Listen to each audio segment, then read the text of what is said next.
नमस्कार, मैं सृष्टि सिंह और आप देख रहे हैं प्रदेश टुडे न्यूज़। अभी प्रदेश टुडे की टीम मौजूद है मेंटोर क्लासेस में, जो बहुत ही चर्चित इंस्टीट्यूट बन चुका है नीट एस्पिरेंट्स के लिए।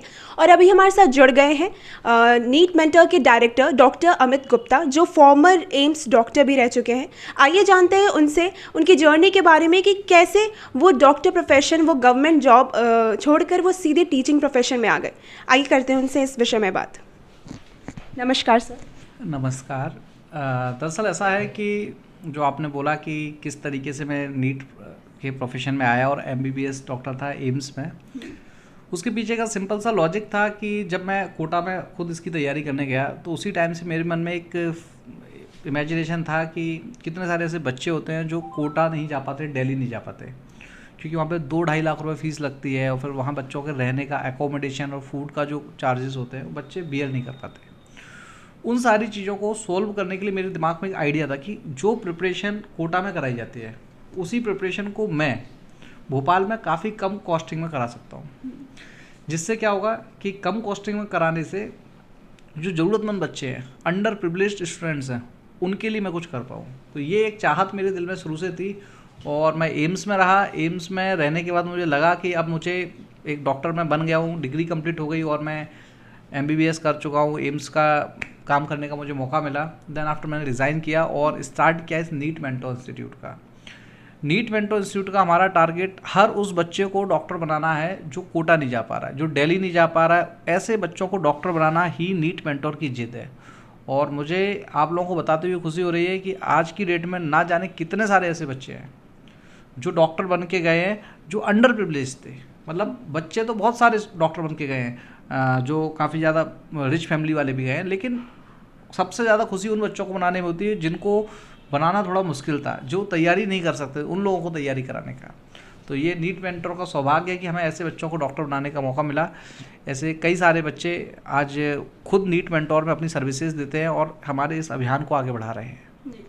सर, जैसा आपने कहा कि आप एक फॉर्मर डॉक्टर रह चुके हैं, तो आप नीट मेंटोर जैसे और भी इंस्टीट्यूट्स हैं भोपाल में और कई जगह, जहाँ पे बच्चे जो नीट एस्पिरेंट्स हैं वो वहाँ जाके भी शायद एडमिशन ले सकते हैं। लेकिन हाँ, खास बात यहाँ की ये है कि आप फॉर्मर डॉक्टर ऑलरेडी रह चुके हैं। तो कितने डिफरेंसेस आएंगी एक डॉक्टर की कोचिंग में, एक डॉक्टर स्वयं जाके पढ़ा रहा है और एक नॉर्मल कोचिंग इंस्टीट्यूट में? देखिए, बाकी सभी लोग भी अपने हिसाब से अपनी तरफ से बेस्ट करने का कोशिश करते हैं, बट नीट मेंटर को मैंने बिल्कुल डिफरेंट थीम पर डेवलप किया है। यहाँ पे हमारी जो थीम है वो सिर्फ एक ही है कि जब मैं कोटा में तैयारी करता था तो वहाँ क्या प्रॉब्लम्स बच्चों को फेस करनी पड़ती थी और मैं यहाँ का यहाँ अपडेट कर सकता हूँ। तो मैंने वहाँ देखा कि वहाँ पे एक क्लास में 250-300 स्टूडेंट्स बैठते हैं।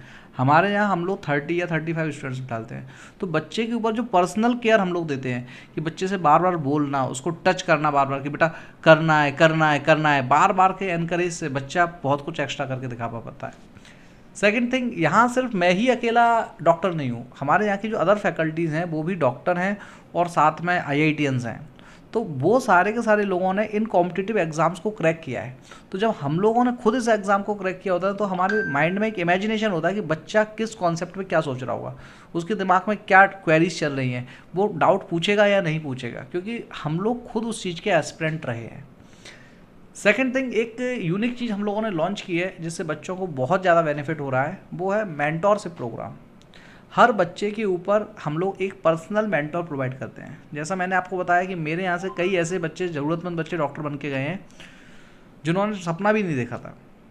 वो बच्चे जब सेलेक्ट होके गए तो उन्होंने खुद नीट मेंटोर में अपनी सर्विसेज देने का ठाना और हमने स्टार्ट किया एक मेंटोरशिप प्रोग्राम, जिसमें हर बच्चे के ऊपर एक पर्सनल मेंटोर होता है जो उनको छोटी छोटी चीज़ों में गाइड करता है, क्या पढ़ना, कैसे पढ़ना, किन चीज़ों को पहले, किन चीज़ों को बाद में, क्वेश्चन कहाँ से आएगा, नेगेटिव मार्किंग बच्चा कैसे कम कर सकता है जिसकी वजह से बच्चों का सिलेक्शन रुकता है, ताकि बच्चों की स्टडी स्मार्ट स्टडी में कन्वर्ट हो सके।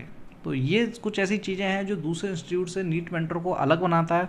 और जैसा कि आपने बोला कि आज पूरे भोपाल में नीट मेंटर एक चर्चा का विषय है, ये मुझे काफ़ी सुन के अच्छा लगता है, क्योंकि कई सालों से हम लोग इस चीज़ पे काम कर रहे थे और आज बच्चा बच्चा नीट मेंटर की जब तारीफ़ करता है तो काफ़ी अच्छा लगता है। जी सर, इतनी सुविधा के बाद भी कुछ बच्चे ऐसे हैं जो शायद वो मेंटल प्रेशर सह नहीं पाते हैं। 5 तारीख को नीट का एग्ज़ाम होने जा रहा है, तो आप उन बच्चों को क्या संदेश देना चाहेंगे कि जितने भी हो, लेकिन पढ़ाई सबने की होती है, लेकिन शायद कुछ गलतियों की वजह से, प्रेशर में आके या कुछ मिस्टेक्स की वजह से वो शायद क्रैक करने में असफल रह जाते हैं। तो उनके लिए आपका क्या संदेश है? देखिए, ऐसा है कि बच्चों को ये बात समझना चाहिए, बच्चों को और उनके पेरेंट्स को भी, कि ये नीट का एग्ज़ाम है, कोई 11th-12th का एग्ज़ाम नहीं है। जैसे अभी तक क्या होता है, बच्चा सिक्वेंशियली पास होता हुआ चला आता है, अब एकदम से थोड़ा आके झटका लगता है। तो मैं आपको ये बता रहा हूँ, अगर आप सेलेक्ट नहीं हो रहे हो, आपने अपनी तरफ से अपना 100% दिया है, तो आपको टेंशन नहीं लेना है। हमारा काम है, हमारा कर्तव्य करना। मैं हर बच्चे से यही बोलता हूँ, बेटा टेंशन नहीं लेना, मुझे ये देखना है कि मैंने मेरा 100% दिया कि नहीं दिया। अगर मैंने मेरा 100% दिया है तो फल की इच्छा मुझे नहीं करनी है। फल देना ना देना ऊपर वाले का काम होता है, इसलिए हमें हमारी तरफ से 100% देना है। अगर सिलेक्शन नहीं भी होता है तो बेटा उसके अलावा भी बहुत सारे करियर ऑप्शन हैं। हम लोग MBBS के अलावा डेंटल वाला कोर्स कर सकते हैं, आयुर्वेदिक कोर्स कर सकते हैं, होम्योपैथिक कोर्स कर सकते हैं। बहुत सारे कोर्सेज में अलग अलग सारी अपॉर्चुनिटीज़ हैं। और अगर फिर से बच्चा रिपीट करना चाहता है तो हम लोग उसको एडिशनल सपोर्ट प्रोवाइड करते हैं। तो टेंशन नहीं लेना है। सारे के सारे बच्चों से यही बोलूँगा, बेटा 5 तारीख को बहुत अच्छे से अपना एग्ज़ाम दो, बिल्कुल लग जाओ। अपनी तरफ से मुझे मेरा 100% देना है, इस चीज़ को एंश्योर करो। सिलेक्शन की आप चिंता मत करो, बस मैं मेरा 100% दूंगा और अपनी सारी अपेक्षाओं पे खरा उतरूंगा। ओके, बहुत बहुत धन्यवाद सर। ये थे सर के शब्द। ऐसे ही शिक्षा से जुड़े खबरों के लिए बनी रहिए प्रदेश टुडे वीडियो न्यूज़ के साथ। मैं शिष्ट सिंह रिपोर्टिंग, कैमरा पर्सन वंदना सिंह के साथ, प्रदेश टुडे भोपाल।